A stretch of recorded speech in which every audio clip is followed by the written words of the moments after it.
Om Swastiastu, selamat pagi. Saya selaku moderator kelompok kami ingin meminta izin kepada Miss untuk mempresentasikan hasil kerja kelompok kami. Sebelumnya, izinkan kami memperkenalkan diri terlebih dahulu. Perkenalkan, nama saya Nilo Putudia Febi Gilda, absen 5. Perkenalkan, saya Irma Melinda Febrianti, nomor absen 9. Perkenalkan, nama saya Nurul Siti Hamida, kelas 11C Farmasi, nomor absen 17. Perkenalkan, nama saya Tisha Aning Pratista, absen 22. Perkenalkan, nama saya Tria Ining Pratiwi, absen 23.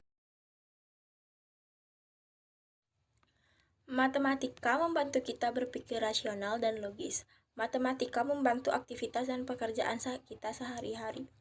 Ilmu matematika selalu bersentuhan dengan banyak hal dalam kehidupan sehari-hari. Contohnya, dengan belajar matematika, kita akan mudah menghitung laba rugi, menghitung uang tabungan dan gaji, serta menghitung perkiraan biaya listrik dan air.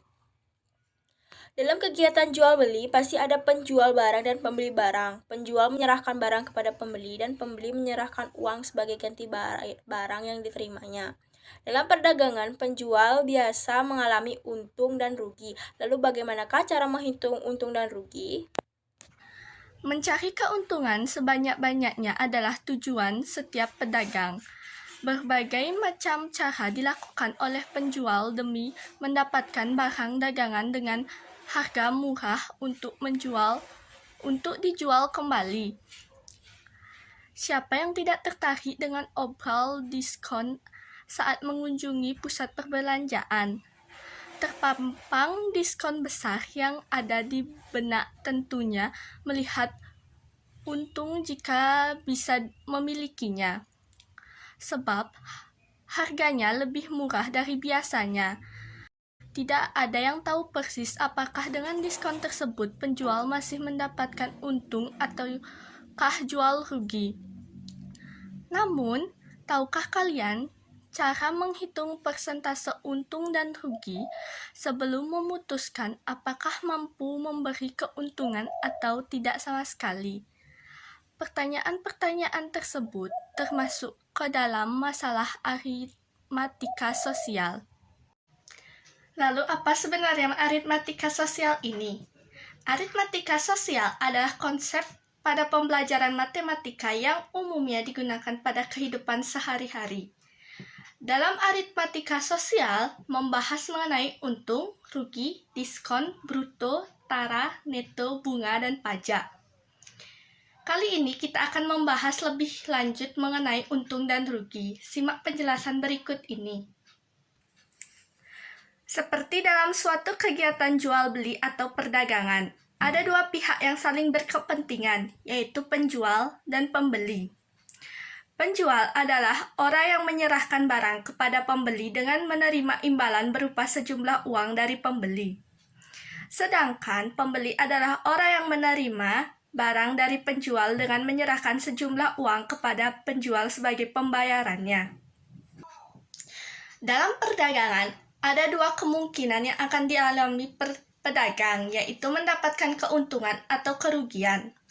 Selisih harga antara harga pembelian atau harga modal dengan harga penjualan, maka selisih tersebut dapat berupa keuntungan atau kerugian.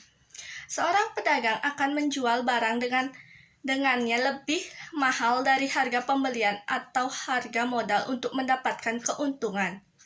Jika pedagang tersebut menjual barang lebih murah dari harga pembelian, maka ia akan mengalami kerugian.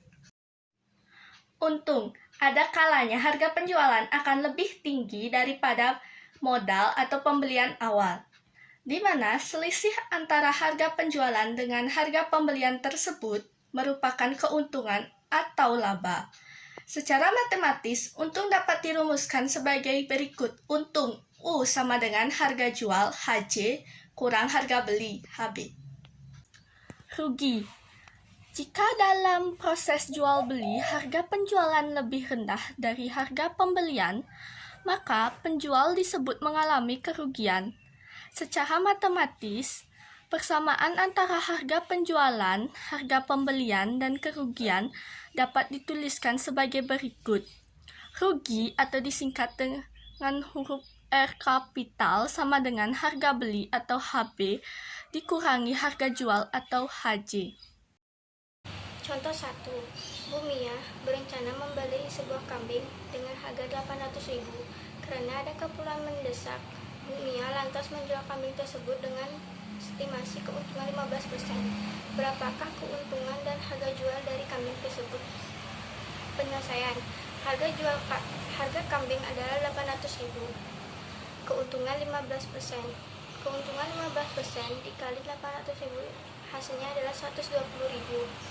Kemudian harga jual ditambah dengan keuntungan 800.000 tambah dengan 120.000 hasilnya adalah 920.000.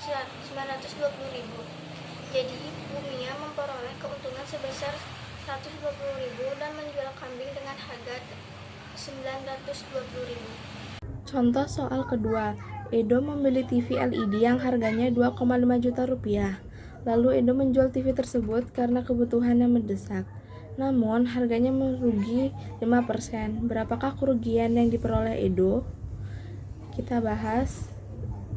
Jadi diketahui harga beli 2,5 juta rupiah. Persentase kerugiannya 5%. Yang ditanyakan berapa kerugian yang diperoleh oleh Edo. Lalu dijawab kerugian sebenarnya itu persentase kerugian dikali harga beli. Jadi 5/100 dikali 2.500.000 sama dengan hasilnya 125.000. Jadi Edo memperoleh kerugian yang besarnya 125.000 rupiah.